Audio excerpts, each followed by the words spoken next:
রংপুর মহাসড়কের ৪ লেন চালু হওয়ায় এবার ঈদ যাত্রায় সিরাজগঞ্জ হয়ে উত্তরবঙ্গের মানুষের বাড়ি ফেরা হতে পারে স্বস্তিদায়ক। পাশাপাশি যমুনা সেতুর পশ্চিম পাড় মহাসড়কে নির্মিত একাধিক উড়াল সেতু এবং হাটিকুমরুল ইন্টারচেঞ্জের সার্ভিস সড়ক চালু থাকায় কমতে পারে দীর্ঘদিনের যানজট। সিরাজগঞ্জ প্রতিনিধি সোহাগ হাসান জয়ের পাঠানো তথ্যচিত্রে বিস্তারিত ডেস্ক রিপোর্টে। উত্তরবঙ্গের প্রবেশদ্বার ব্যস্ততম মহাসড়ক হিসেবে পরিচিত যমুনা সেতু ও সেতুটির পশ্চিম পাড়ের ২২ কিলোমিটার সংযোগ মহাসড়ক। এই মহাসড়কটি পার হয়ে হাটিকুমরুল গোলচত্বর থেকে হাটিকুমরুল বনপাড়া, হাটিকুমরুল পাবনা ও হাটিকুমরুল বগুড়া মহাসড়কে বিভক্ত হয়ে যায় উত্তর ও দক্ষিণবঙ্গের যানবাহন। সারা বছর এই ২২ কিলোমিটার মহাসড়কে প্রতিদিন প্রায় ২০ থেকে ২২ হাজার যানবাহন চলাচল করে। তবে ঈদ মৌসুমে তা বেড়ে দাঁড়ায় প্রায় ৪৮ থেকে ৫০ হাজারে। ফলে অতীতে এই সড়কে ঈদ যাত্রায় তীব্র যানজট ছিল প্রায় নিয়মিত ঘটনা। তবে এবার পরিস্থিতি কিছুটা বদলেছে। ঢাকা রংপুর মহাসড়কের ৪ লেন চালু হওয়া, হাটিকুমরুল ইন্টারচেঞ্জ নির্মাণ এবং ঢাকা বগুড়া মহাসড়কের উন্নয়ন কাজ শেষ হওয়ায় যাত্রীদের ঈদ যাত্রায় মিলতে পারে স্বস্তি। এবার ঈদে ইনশাল্লাহ আমাদের সিরাজগঞ্জ এখন 4 লেন রাস্তা হয়ে গেছে, আর আমাদের সিরাজগঞ্জ পুলিশ সুপারের খুব তৎপরতা আছে আমাদের সিরাজগঞ্জে, সেজন্য আমাদের সেজন্য কোনো যানজট হওয়ার কোনো সম্ভাবনা নাই।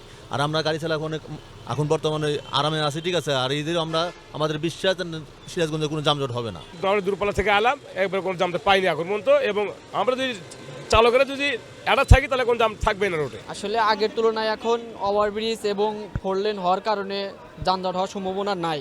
আশা করি ইনশাল্লাহ ঈদে যানজট হবে না। পাসগুলো ক্লিয়ার হওয়ার কারণে আমরা আগের তুলনায় অনেক ভালোভাবে গাড়ি চালাইতে পারতেছি, যানজট সৃষ্টি হচ্ছে না। আর আশা করতেছি আগের তুলনায় এবার যানজট ছাড়াই গাড়ি চালাবো ইনশাআল্লাহ। মানে যেহেতু 4 লাইনের রাস্তা হয়েছে, আপনার বর্তমানে আমার মনে হয় না যে যানজটে ঈদে হবে। আমরা ভালোভাবে ঈদ পালন করতে পারবো, এই আর কি। সড়ক সংশ্লিষ্ট কর্মকর্তারা বলছেন, ৪ লেনের কাজ শেষ হওয়ায় এখন মহাসড়কের সব লেনই চালু রয়েছে।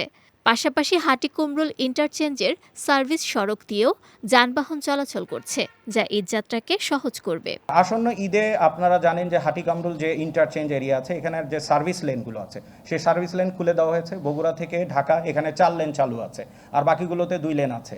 এছাড়াও আপনারা জানেন যে ঢাকা থেকে যে বগুড়া লেন আছে, আমরা এটাকে বলছি র্যাম্বি, এটার প্রায় অর্ধেক আমরা ঈদের আগেই চালু করে দিতে পারবো। তো আশা করা যায় আমাদের এইবারের ঈদে কোনো জ্যাম হবে না।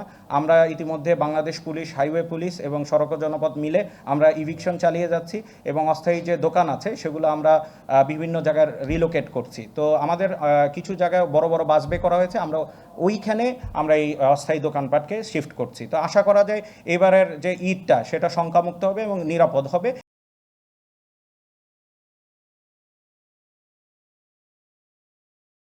এদিকে ঈদযাত্রা নির্বিঘ্ন করতে বিশেষ ব্যবস্থা নিয়েছে পুলিশ। এছাড়া ফিটনেসবিহীন ও লক্কর-ঝক্কর গাড়ি মহাসড়কে চলাচলে বাধা দেয়া এবং পশুবাহী যানবাহনের নিরাপত্তা নিশ্চিতে কাজ করবে আইনশৃঙ্খলা বাহিনী।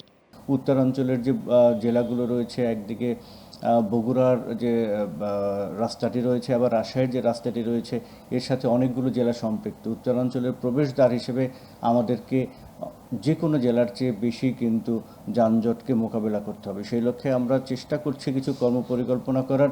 ট্রাফিকে অতিরিক্ত সদস্য মোতায়েন করা হচ্ছে এবং সড়ক শৃঙ্খলার জন্য ড্রোন ক্যামেরা ব্যবহার করা হচ্ছে, এবং একইভাবে আমরা সার্বক্ষণিক ইতিমধ্যেই আমি সহ আমাদের সকল কর্মকর্তা এবং সদস্য রাস্তায় থাকি। আমরা দীর্ঘ রাত পর্যন্ত রাস্তায় থাকি, এবং আমরা আশা করি ঈদের আগের রাত পর্যন্ত আমরা ইনশাআল্লাহ এভাবে রাস্তায় থেকে সর্বোচ্চ চেষ্টা করে যাব আন্তরিকতার সাথে মানুষের নিরাপত্তা নিশ্চিত করার জন্য। মহাসড়ক সংলগ্ন পশুর হাটের যানবাহন নিয়ন্ত্রণ, নিষিদ্ধ 3 হুইলার চলাচল বন্ধ এবং যানজট নিরসনে সিরাজগঞ্জের প্রায় ৪৮ কিলোমিটার মহাসড়কে মোতায়েন থাকবে প্রায় ১৬০০ পুলিশ সদস্য। বিজয় টিভি নিউজ ডেস্ক।